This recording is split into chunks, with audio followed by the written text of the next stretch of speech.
하나님께서 오늘 우리에게 허락해 주신 말씀은 우리 구약 성경 사무엘상 15장 1절부터 9절까지의 말씀입니다.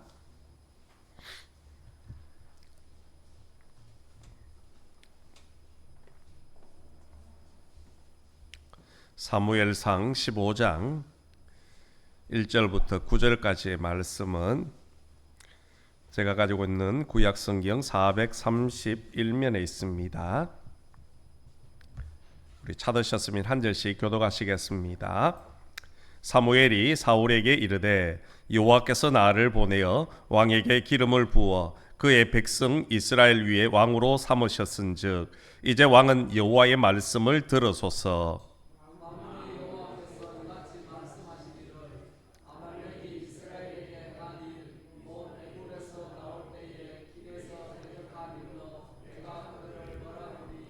지금 가서 아말렉을 쳐서 그들의 모든 소유를 남기지 말고 진멸하되 남녀와 소아와 젖먹는 아이와 우양과 낙타와 나귀를 죽이라 하셨나이다 하니,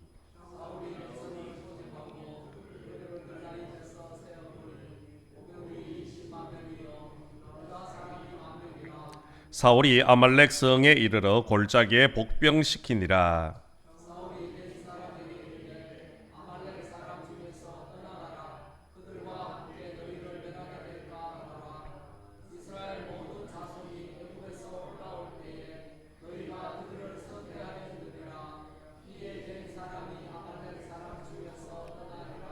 사울이 하윌라에서부터 애굽 압술에 이르기까지 아말렉 사람을 치고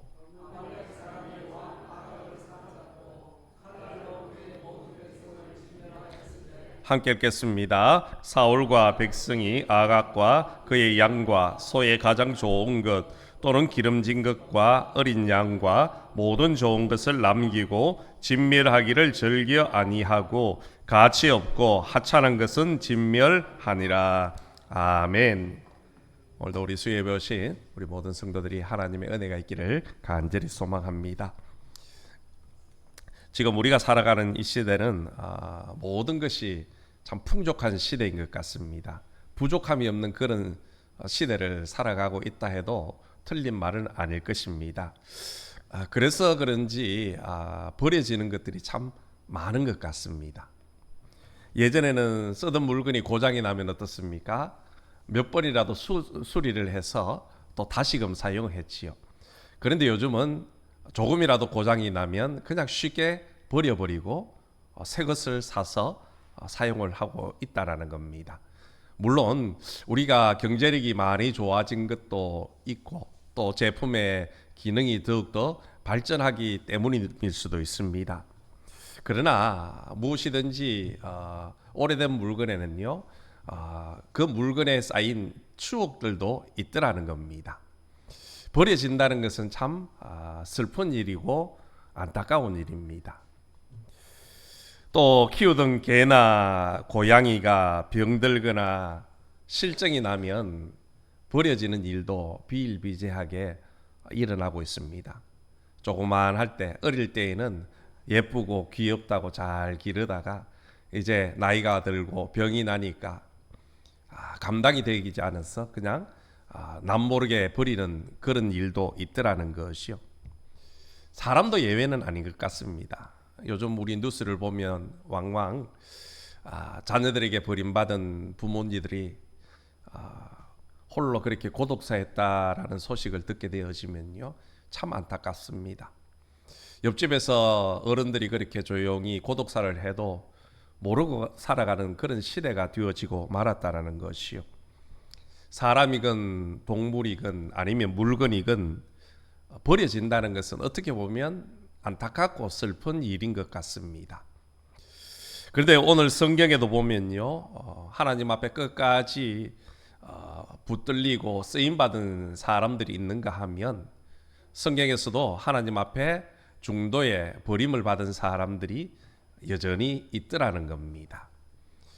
우리가 사람에게 버림을 받고 또 쓰던 물건을 버려도 마음이 아픈데 하나님 앞에 우리가 버림을 받는다면 얼마나 큰 아픔이겠습니까? 더 이상 기회가 사라지고 마는 것입니다. 구원받을 수 있는, 하나님의 나라에 들어갈 수 있는 길이 끝이 나고 마는 것이기 때문에 사람에게 우리가 버림을 받을지언정 하나님께는 버림받지 말아야 되는 겁니다. 오늘 본문의 내용은 바로 하나님 앞에 중도의 버림을 받은 사울 왕에 관한 이야기입니다. 하나님은 아말렉과의 싸움에 앞서서 사무엘 선지자를 사울 왕에게 보내시고 이런 말씀을 전하지요. 오늘 본문 1절 말씀입니다. 사무엘이 사울에게 이르되 여호와께서 나를 보내어 왕에게 기름을 부어 그의 백성 이스라엘 위에 왕으로 삼으셨은즉 이제 왕은 여호와의 말씀을 들으소서. 여기 보면 사무엘 선지자가 사울 왕에게 이제 왕은 여호와의 말씀을 들으소서라고 그렇게 표현을 하고 있습니다. 여기 이제라는 말에는요, 두 가지의 의미가 숨겨져 있습니다. 첫 번째는 뭐냐 하면은 예전에는 하나님의 말씀을 듣지 않았지만 이제부터라도 하나님의 말씀을 들어야 한다, 그런 의미인 것이요. 사무엘상 13장에 보면 사울이 왕위에 오른 지 2년째 되던 해에 이스라엘과 블레셋의 전쟁이 일어나게 됩니다. 그때 전쟁에 참여했던 이스라엘의 군대는 3,000명밖에 되지 않았습니다.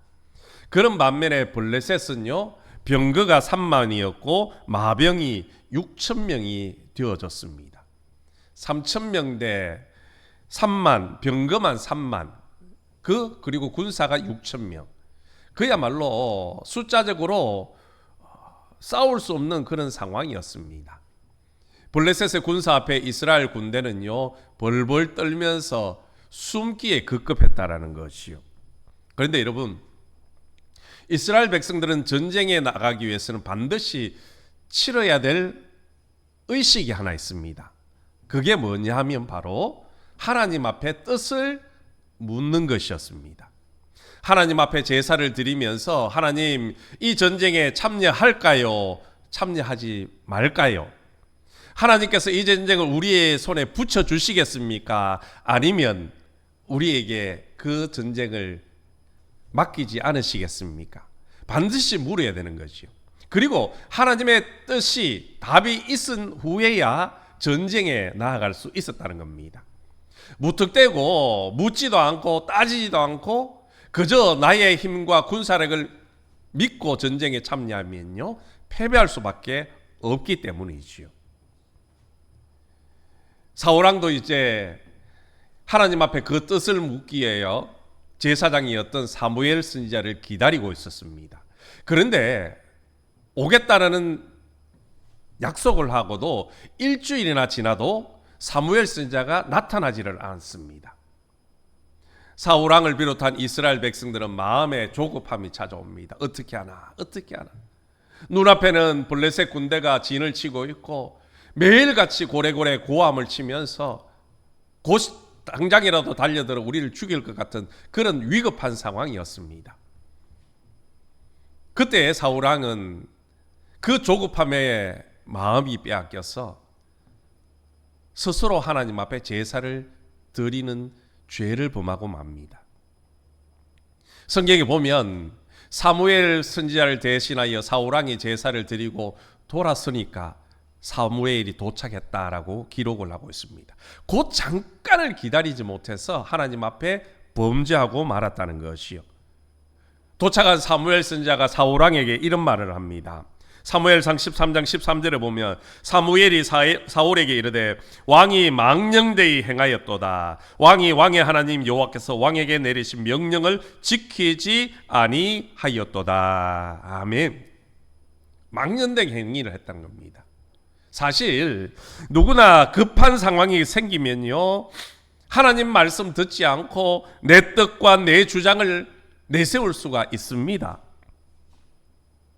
우리에게 경제적인 어려움이 있고 당장 그 문제를 해결해야 될 그 어려움의 순간에 하나님 앞에 엎드리기보다는 세상적인 방법을 택할 때도 있더라는 겁니다. 지금 아니면 안 된다는 그 조급함 때문에 지금까지 붙들고 살아왔던 그 하나님의 말씀을 외면해버린 채 세상적인 방법으로 내 마음으로 일을 진행할 때가 있더라는 겁니다.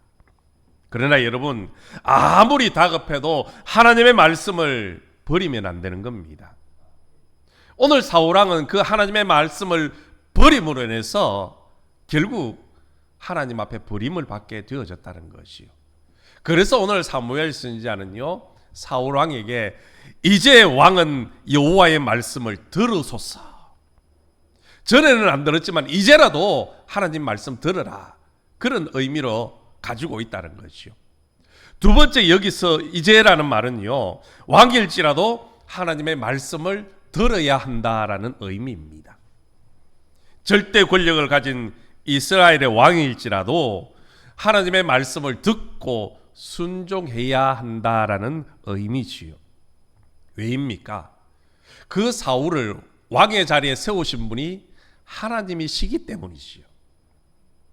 하나님께서 사울을 뽑으시고 기름 부으시고 왕으로 세워주셨기 때문에 사울은 아무리 왕위에 있다 할지라도 하나님의 말씀을 들어야 되는 겁니다.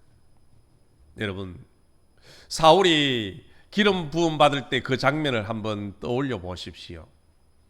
사무엘 선지자가 이스라엘 백성들의 왕을 세워달라는 그 빗발치는 호소에 못 이겨 왕을 세워주기 위해서 이스라엘의 모든 지파를 모읍니다.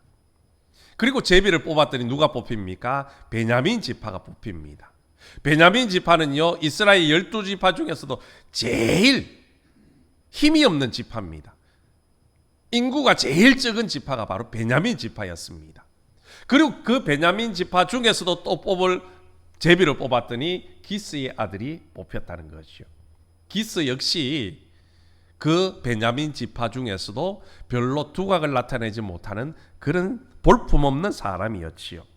하나님은 이렇게 별 볼 일 없는 사울을 택하여 이스라엘의 왕으로 세워주셨습니다.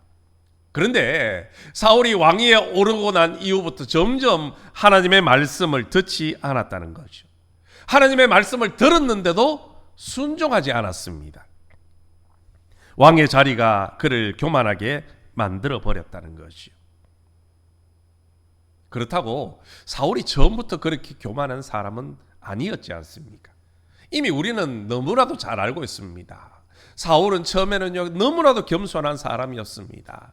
자기 집에 있는 종의 말에도 수긍하고 따라줄 만큼 그런 겸손한 사람이었지요. 그랬던 그가 왕이 되고 난 이후부터 마음이 변질되기 시작합니다.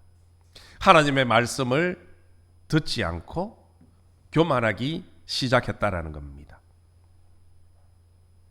우리 중에도 사울처럼 자신의 사회적 지위나 체면 때문에 하나님의 말씀을 귀 기울여 듣지 않는 분들이 간혹 있습니다. 때로는 내가 세상에서 쌓은 그 많은 지식, 그것 믿고 하나님의 말씀을 가볍게 여기는 사람들도 있더라는 겁니다. 그래 여러분, 하나님의 형상대로 지음받은 우리는요, 창조주 되시는 하나님, 우리의 생명의 주인 되시는 하나님의 말씀을 들어야 하는 겁니다. 예수님을 믿고 구원받은 죄와 사망의 법에서 해방된 우리들은요, 반드시 하나님의 말씀에 순종해야 되는 거죠.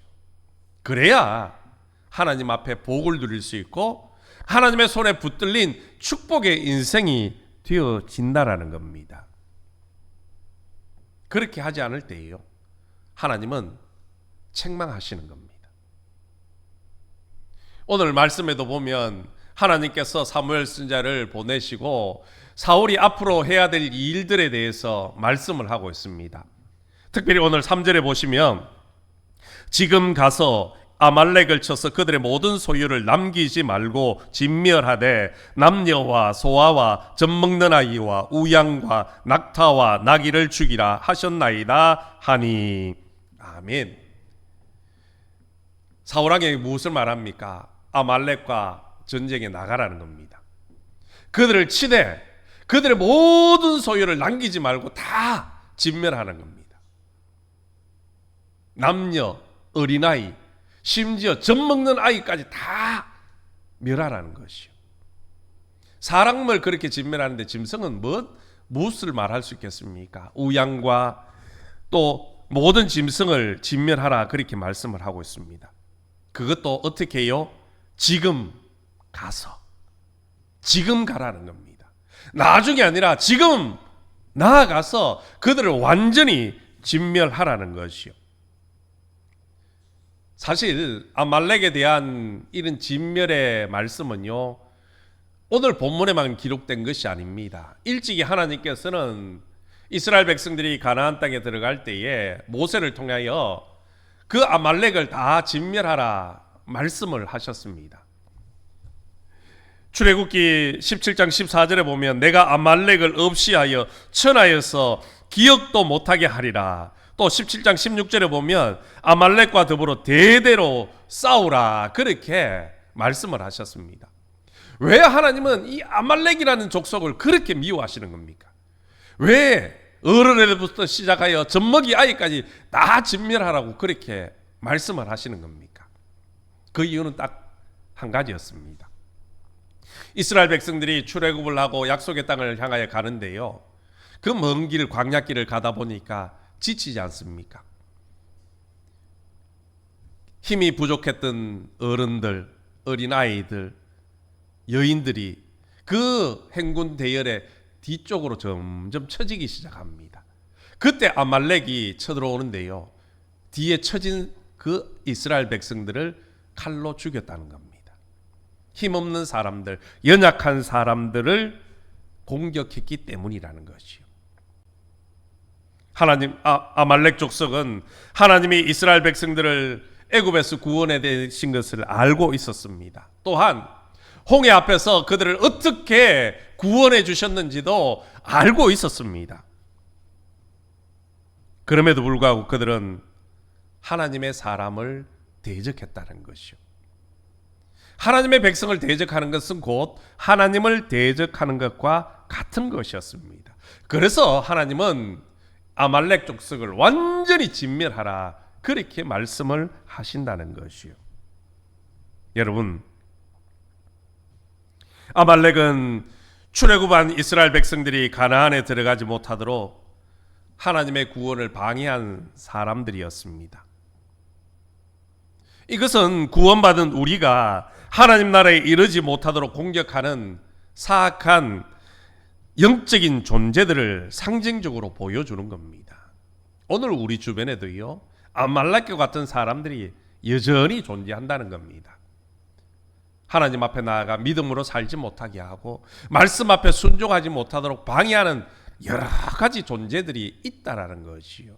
우리는 그들과 맞서 싸워야 되는 겁니다. 그들이 진멸하기까지 우리가 믿음으로 나가 싸워 이겨야 한다는 것이요. 그런데 오늘 사울왕은 어떻습니까? 하나님의 말씀에 따라서 군대를 모으고 전쟁을 준비합니다. 이스라엘 군대를 모았더니 21만 명의 군대가 모였습니다. 그리고 나아가서 전쟁의 승리를 거둡니다. 늘 사람들이 넘어질 때가 언제입니까? 성공을 거두고 난 이후입니다. 사울왕 역시 그랬습니다. 전쟁에서 승리하고 난 이후에 넘어지고 말았습니다. 오늘 성경에 보니까 사울왕이 아말렉과의 전쟁에서 승리하고 난 이후에 어떻게 합니까? 모든 사람을 진멸하라 그랬는데 아말렉의 왕이었던 아각을 살려서 옵니다. 그리고 살찌고 기름진 좋은 짐승들을 살려서 데리고 왔습니다. 오늘 9절 말씀 보십시오. 사울과 백성이 아각과 그의 양과 소의 가장 좋은 것 또는 기름진 것과 어린 양과 모든 좋은 것을 남기고 진멸하기를 즐기 아니하고 가치 없고 하찮은 것은 진멸하니라. 여러분, 사울왕은 하나님의 말씀에 온전하게 순종하지 않았습니다. 어떤 사람은 그렇게 말할 수 있지요. 아니, 이 정도 순종했으면 하나님 봐주실만 하지 않느냐.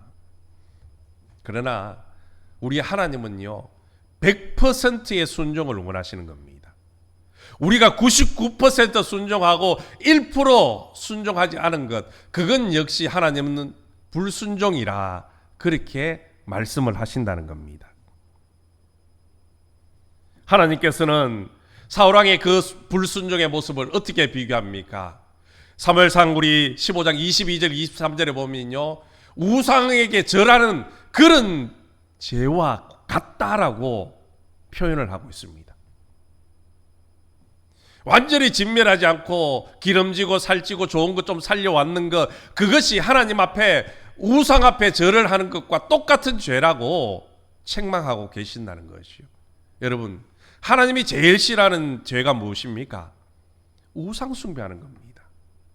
하나님 말씀 앞에 순종하지 않은 것이 곧 우상 숭배와 같다라는 것이요. 여러분, 부분적인 순종은 순종이 아닙니다. 그건 역시 불순종이라는 것이요. 사울왕은 아말렉과의 전쟁에서는 승리했지만 자신 안에 있는 정욕, 그 욕심 앞에 패배하고 말았습니다. 이것뿐만이 아니었지요. 아말렉과의 전쟁에서 돌아오면서 또 무엇을 합니까? 자기의 승리를 기념하는 기념비를 세우고 말았습니다.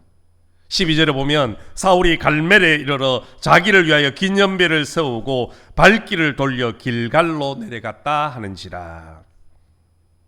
아말렉과의 전쟁의 승리는 자기 때문이라는 겁니다. 자기의 능력이 좋아서, 자기의 전술이 좋아서 승리했기 때문에 자기를 자랑하고 싶어서 기념비를 세워 놓았다는 것이요. 여러분, 하나님이 아말렉을 물리친 다음 전리품을 단 하나도 취하지 못하게 하신 것은요, 이유가 있기 때문입니다. 그것은 바로 전쟁은 하나님께 속한 것이라는 것을 가르쳐 주시기 위함이라는 것이요. 이스라엘 백성들이 전쟁에서 승리하는 이유는요, 그들의 능력이 있어서, 그들의 힘이 좋아서, 그들의 무기가 뛰어나서가 아니라 하나님이 승리하게 하시기 때문이라는 겁니다. 이것은 오늘 우리도 마찬가지입니다. 우리가 영적인 전쟁에서 이길 수 있는 이유는요, 내 믿음이 좋아서 아닙니다. 내가 성경 말씀을 많이 알았어도 아닙니다. 하나님께서 이기게 해 주셨기 때문에 승리하는 겁니다. 내 믿음이 있고 말씀을 많이 알아도요, 하나님이 함께 하시지 않으면, 하나님이 승리하게 하시지 않으면 우리는 이길 수 없는 겁니다. 여러분, 하나님의 말씀을 버리면 교만하게 되고요, 교만해지면 결국 하나님 앞에 버림을 받게 되어지는 겁니다. 하나님은 불순종한 사울왕을 버리셨습니다. 자신을 위해 기념비를 세운 사울왕은 바로 그 이유 때문에 하나님 앞에 버림을 받게 되어지고 망하게 되어졌다라는 겁니다. 마땅히 돌려야 될 하나님의 영광을 자기가 가로챘기 때문에 하나님 앞에 버림받게 되어졌다는 것이요. 여러분, 성경에도요, 사울왕처럼 자신을 위해서 기념비를 세웠다가 망한 사람들이 나옵니다. 이방인이었던 바벨론의 느부갓네살 왕 보십시오. 바벨론의 그 큰 성을 건축을 합니다. 또 그 성 안에 자신들의 신전을 크게 지어놓고 비를 세우며 자랑을 하고 있습니다. 그랬을 때 하나님이 어떻게 하십니까? 느부갓네살을 치시는 겁니다. 그를 왕위에서 쫓아내시고 짐승처럼 광야로 들로 그야말로 미친 사람처럼 돌아다니게 만들어 버렸다는 겁니다. 또 사도행전 12장에도 보면 하나님께 영광을 돌리지 않았던 헤롯 왕, 그 역시 하나님의 치심으로 인해서 벌레에 먹히고 말았다고 성경은 기록하고 있습니다. 여러분, 어떤 경우에라도 나를 위한 기념비를 세우지 말아야 되는 겁니다. 내가 아무리 열심을 냈고 최선을 다했다고 해도 그것을 이루게 하신 분은 하나님이십니다. 모든 영광은 하나님 앞에만 돌려야 되는 것이요. 그 영광을 가로채는 것, 그것이 곧 하나님을 대적하는 것이고 하나님 앞에 버림받게 되어지는 일이라는 겁니다. 그러므로 우리는 끝까지 하나님, 나는 무익한 종입니다. 내가 해야 될 일을 했을 뿐입니다. 겸손하게 엎드리며 오직 하나님께만 영광 올려드리는 저와 여러분 되기를 간절히 소망합니다. 사랑하는 성도 여러분, 우리는 사울왕의 모습을 보면서 이제 우리 자신을 한번 되돌아보아야 합니다. 혹시 나도 사울왕처럼 조급함 때문에 다급한 일이 생겨서 하나님의 말씀을 버리고 내 힘을 의지하고 세상을 더 신뢰하지는 않았는지, 또 사람들에게 칭찬받고 인정받고 싶은 그런 욕심 때문에 나를 내세우는 그런 기념비를 세우지는 않았는지 우리 되돌아봐야 합니다. 아무리 급한 상황이어도 하나님을 붙드시기를 바랍니다. 끝까지 하나님만 의지하시기를 주님의 이름으로 간절히 소망합니다. 하나님의 말씀을 붙들고 끝까지 하나님을 의지하면 하나님이 책임져 주시는 겁니다. 여러분, 인생 최고의 성공이 무엇입니까? 끝까지 하나님의 손에 붙들린 인생입니다. 그 인생이 성공하는 인생이라는 것이요. 하나님의 말씀을 늘 가까이 하시고 그 말씀을 잘 지켜 순종하시기를 주님의 이름으로 간절히 소망합니다. 그래서 하나님의 말씀에 붙들려 거룩한 삶, 또 하나님 앞에 귀하게 쓰임 받는 축복의 사람들이 되시기를 주님의 이름으로 축원합니다.